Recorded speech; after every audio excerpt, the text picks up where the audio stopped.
샬롬, 안녕하셨습니까? 오늘은 기쁨이 있으면 행복한 분이십니다. 그런 말씀을 드리겠습니다.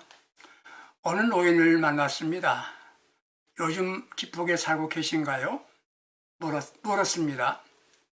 좋은 일도 없고 힘드는데 기쁨 무슨 기쁨이야? 그렇게 말합니다.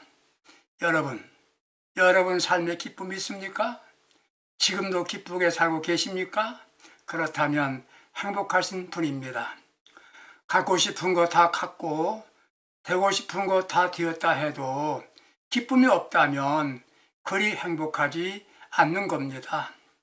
기독교는 기쁨의 종교입니다. 정상적인 그리스도인이라고 한다면 기쁨으로 삽니다.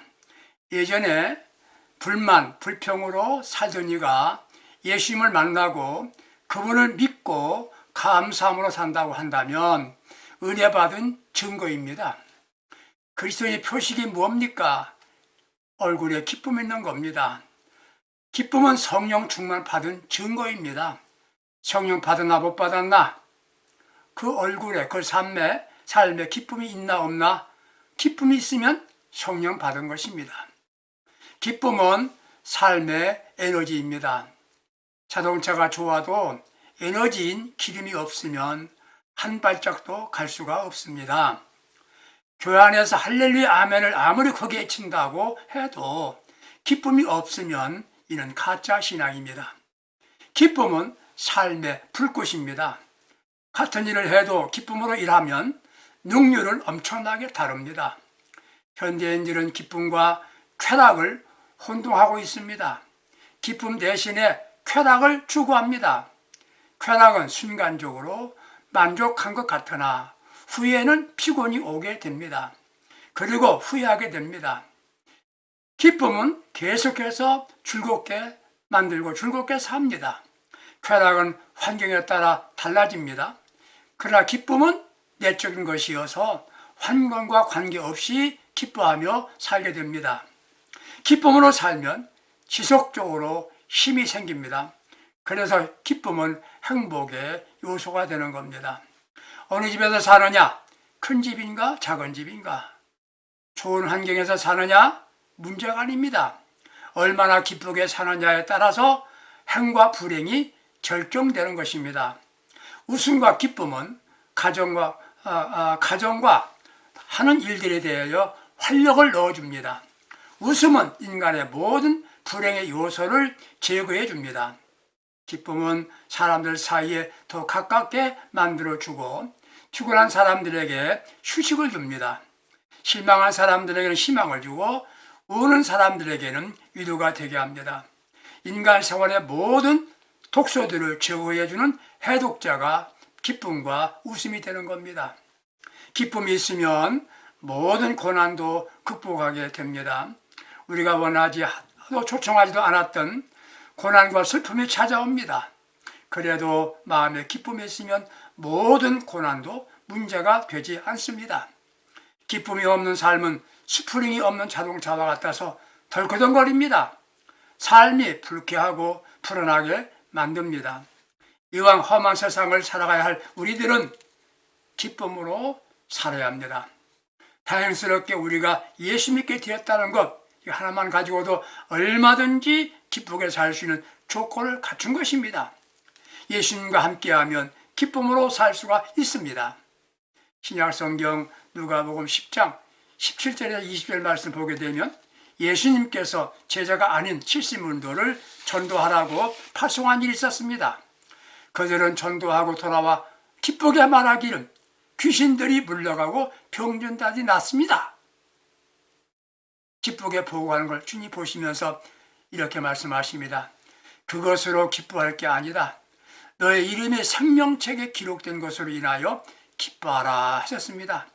우리가 기뻐할 요소가 있음을 발견해야 됩니다. 기쁨은 찾아야 기쁨이 있는 겁니다. 어떻게 찾습니까? 어떻게 만듭니까? 내가 먼저 의미 있는 일을 하면 기쁨이 온다는 말씀입니다. 일반적으로 언제 기뻐합니까? 생각 밖에 많은 돈을 벌었을 때 기뻐하겠습니다. 로또 복권에 당첨되었을 때 얼마나 기쁘겠습니까? 로또 복권 그게 쉽지 않습니다. 10만 분의 1도 가능하지 않다는데 어렵죠. 아들, 딸이 학교 가서 공부 잘해야 반장되면 기쁠까요? 세상 살면서 만사형통 생각대로 모든 게 잘 되면 기쁠 것입니다. 그렇지만 세상 일이 그렇게 생각대로 되지 않습니다. 그럼에도 기쁨을 찾을 수가 있어요? 만들 수가 있어요? 어떻게 해요? 보람된 일을 하면 기쁨이 옵니다. 예수께서 파송한 문도들은 70문도들은 잠시라도 기뻤던 것은 예수님의 명령에 의하여 전도나 갔다가 돌아올 때였습니다. 세상에 보람된 일을 하는 이들이 자신이 행복감을 갖게 된다는 말씀이에요. 초임한 여자 경찰관이 하루에 자살하려고 하는 사람들을 미리 알고 세 사람이나 구조했다는 뉴스에 모두 고마워하는 걸 보게 되었습니다. 자신도 기뻐하는 걸 보게 됩니다. 오래된 조사입니다. 누가 세상에서 제일 행복한 사람인가? 영국 런던 타임즈가 사람들을 대상으로 조사해 보았어요. 1위가 뭐냐? 기쁨의 1위는 바닷가에서 멋진 모래성을 완성하고 돌아온 어린이. 두 번째는 어린 아기를 목욕시킨 후 맑은 눈동자를 바라보는 엄마. 3위는 멋진 공예품을 완성하고 손을 터는 예술가. 4위 기쁨의 대상자는 누구냐? 죽어가는 환자를 수술로 살려내고 가을 버는 의사라고 했습니다. 여기에 대통령도 권력가도 정치인도 부자란 말도 없습니다. 값진 일을 해낸 사람들이라는 것입니다. 빈손으로 사업을 시작해서 재벌이 된 50대 남성이 있었습니다. 우연히 여비서와 자신의 담당 의사인 그 담당 의사가 전화하는 내용을 들었습니다. 자신이 건강 상태를 알아보기 위해서 건강검진을 받았었는데 여비서에게 먼저 알리는 전화를 우연히 듣게 된 겁니다.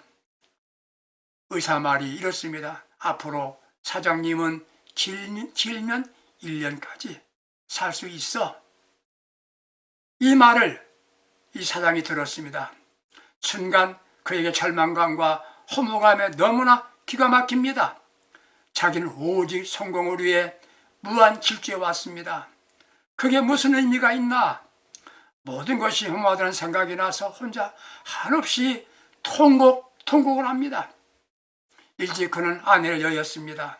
두 딸을 위해서 그래 노력하고 힘쓰며 살아온 것, 헌신적으로 살았는데 아무런 빚도 없다는 것을 알게 됩니다. 세상을 떠나기 전에 믿음 좋은 아내가 한 말이 생각이 납니다.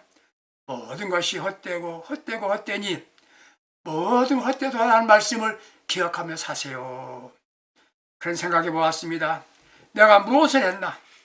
이 남은 시간 동안에 무엇을 할까? 1년이라는 세월 동안에 보람된 일을 해보자고 다짐을 했습니다. 전에 만나보지 못했던 전쟁터에서 사귄 친구를 찾아갑니다. 그를 돕기 시작했습니다. 오랫동안 관심도 갖지 못했던 동생들을 찾아가서 하룻밤을 같이 보내기도 합니다. 자신 학대했던 계모를 찾아가서 그간 감사했던 일과 말과 뜻도 전합니다. 여기저기 찾아다니면서 보람되고 의미 있는 일을 하기 시작했습니다. 그는 삶의 의미를 깨닫고 찾았습니다. 그의 남은 생애 1년 가운데서 1개월밖에 남지 않았습니다. 그의 놀라운 일이 생겼습니다. 그의 건강은 회복되었습니다. 이야기는 일본 영화 중에서 발췌한 것입니다. 자신이 의미 있는 일을 할 때 기쁨이 찾아오는 겁니다. 여러분, 신앙인의 보람된 일은 무엇이겠습니까? 죽은 영혼을 살리는 전도하는 일입니다. 우리가 전도할 때 죽을 사람이 살게 되는 것이에요. 지옥에 갈 사람을 천국 가게 만드는 것입니다. 그래서 전도는 최고의 사랑 실천입니다. 교회가 사랑하자라고 말합니다. 사랑이란 무엇입니까? 도와주는 것, 가난한 학생을 위해 장학금을 모으는 일, 연약한 사람들을 위해서 헌혈하는 일, 어려운 이웃을 위해 자선사업하는 일, 다 좋고 사랑 실천이지요. 그러나 더 좋은 사랑은, 더 큰 사랑은 영벌로 이래 죽을 영혼을 구하는 일, 생명을 구하는 일, 바로 복음전도입니다. 그리고 복음전도는 우리 주님이 십자가에서 죽으신 목적을 이루는 것입니다. 왜 우리 주님이 십자가에서 죽으셨습니까? 멸망당할 인류를 살리기 위함이었습니다. 구원받게 하기 위하여 전도하는 겁니다. 그리고 전도는 우리 주님의 소원이고 부탁입니다. 교회가 예배당 건축하는 일 미룰 수 있습니다. 성가대 만드는 일 미루어도 별로 문제가 안 됩니다. 전도는 미룰 수 없는 겁니다. 이런 보람된 일을 수행하며 살아보세요. 내가 전도한 사람이 예수 믿고 집사가 되고 장로 되고 혹은 목사가 되었을 때 자신도 기쁠 겁니다. 예수님이 기뻐하실 것입니다. 우리 보람된 일 좀 열심히 해보시기 바랍니다. 두 번째는 70문도들이 좋아한 일이 있었어요. 무엇이었습니까? 귀신들이 항복하는 능력을 행사하고 돌아왔습니다. 그 기뻤던 것이에요. 그렇습니다. 능력을 갖고 사는 것이 기쁨의 원인이 되는 겁니다. 이게 뭡니까? 귀신을 쫓았다. 영적 전쟁에서 승리했다는 말입니다. 사람은 무엇이든지 모든 경쟁을 이기면 기쁜 겁니다. 귀신을 이기면 얼마나 기쁜지 체험한 사람은 압니다. 귀신, 마귀는 원래 하나님을 섬기는 천사였습니다. 천사가 교만하고 욕심으로 인해서 하나님을 거역하다가 쫓겨나 마귀가 된 겁니다. 교만하지 않아야 됩니다. 욕심으로 인해서 하나님을 거역하다가 쫓겨난 마귀, 불행한 거 아니겠습니까? 욕심도 버려야 합니다. 마귀는 배반자입니다. 마귀는 지금도 하나님의 사역을 방해합니다. 신앙인들을 넘어지게 만듭니다. 이런 마귀를 물리칠 수 있는 능력을 가질 때 기쁨이 오는 겁니다. 우리도 마귀를 쫓아낼 수 있습니다. 주님만 의지하는 강한 믿음을 가지면 가능합니다. 마귀는 귀신입니다. 우리 마음에 믿음이 있는지 없는지 마귀는 귀신같이 합니다. 마귀를 쫓아내는 사람은 성령 충만한 사람이어야 합니다. 영적인 문제는 영적인 능력으로 풀어야 되는 겁니다. 그리고 기도로 수없이 무장된 삶을 살아야 되는 것입니다. 마귀가 나타나면 말씀으로 물리쳐야 됩니다. 이렇게 말해 보십시오. 사탄아, 더러운 사탄아, 더러운 귀신아, 예수 이름으로 명하노니 물러가라. 예수 이름으로 명하노니 물러가라. 명령하면 마귀는 물러갑니다. 어떤 사람이, 기도한 사람, 예수 의지한 믿음의 사람이 명령하면 귀신들이 항복하는 권세를 얻고 기쁨이 넘치는 삶을 살게 됩니다. 사랑하는 성도 여러분들, 기도하고 주님 의지하여 능력 가지고 영적 전쟁에서 승리함으로 기쁨 얻고 복되게 살아갈 수 있기를 바랍니다. 세 번째, 어떻게 기쁨을 갖게 됩니까? 나의 이름이 생명책에 기록되어 있는 것, 이거 하나만 가지고도 얼마든지 기쁘게 살 수 있는 것입니다. 주님이 이렇게 말씀하시지 않았어요? 귀신이 나감으로 기뻐할 게 아니라 너의 이름이 생명책에 기록된 것을 인하여 기뻐하라. 즉 구원받은 것을 말하는 겁니다. 여러분, 구원받으셨죠? 구원의 확신 갖고 구원받은 자의 삶을 살아가는 사람은 기쁨으로 살 수가 있는 거예요. 어떤 젊은이가 취업을 위해서 회사에서 시험을 봤습니다. 결과를 기다립니다. 그 수험생은 당연히 합격 명단이 있을 것으로 생각했습니다. 실제 발표 날 가봤습니다. 명단에 이름이 없었습니다. 자신감이, 확신이 중요한 게 아니에요. 실제 내 이름이 생명록에 기록되어 있는가? 이게 문제이지요. 교회 다닌다고 모두 생명책에 기록되는 것은 아닐 수 있다는 말입니다. 주님 모시고 주님 뜻대로 주님 원하시는 대로 사는 사람만이 생명책에 기록될 것입니다. 내 마음의 자리에 내가 자신이 앉는 게 아니라 주님이 계셔야 합니다. 세상 살면서 기뻐할 이유가 전혀 없다고 하시는 분들 계신가요? 기쁨을 찾으세요. 기쁨을 만들으세요. 힘들어도 내가 해야 할 일과 내가 해야 할 가장 보람된 일이 무엇인지 알고 수행하며 살아보세요. 기쁨이 올 것입니다. 성령 충만하여 주님만 의지하고 강한 믿음을 가지고 영적 전세에 승리하며 귀신을 물리치는 능력의 소유자가 되어보십시오. 영적 전쟁에서 승리하는 우리는 기쁨으로 살 수가 있습니다. 무엇보다도 지나가는 세월 속에 얼마 후에는 주님의 나라의 주인공이 될 수 있도록 나의 이름이 생명책에 기록되어 있다는 것을 생각하며 매 순간순간 감사로 믿음으로 기쁨으로 살아가는 행복한 그리스도인들이 될 수 있기를 주님의 이름 부탁합니다. 감사합니다.